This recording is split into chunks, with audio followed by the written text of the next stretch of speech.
So Krishna says, I have to buy you with some payment, or are you giving yourselves freely?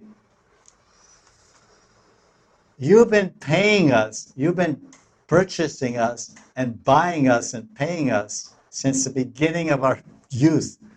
You've purchased us with payment millions and millions of times more than enough. What have you been paying us with? You've been paying us with the Chintamani jewel of your sweet smiling glance, which we have never heard about or seen anywhere else. So you've been filling our coifers. You've been filling our coifers with Chintamani gems of wealth. There's nothing more valuable than the smiling glance of a lover. You want to collect as many of those as you can and keep them in your stock and keep them in your treasury.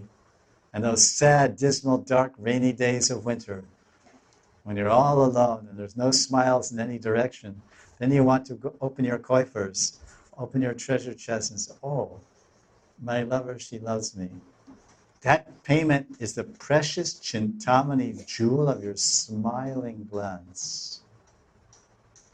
Thus, you've already purchased us.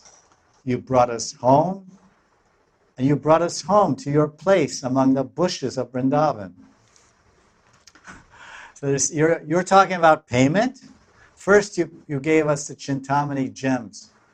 Chintamani gems, they're invaluable, they're priceless. A few glances, and that enchanted us and captivated us. Then you said, oh, please, I can only give you a little bit of charity. If I meet you on the street, I can only give you a ring or two, or a watch, or an earring, or whatever. But if you come to my house, I have a whole wall safe, I have so much.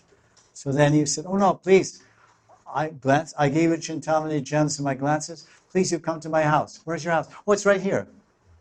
It's right. I'm meeting you in the forest. It's right here in the bushes, in the kunja. This is my house.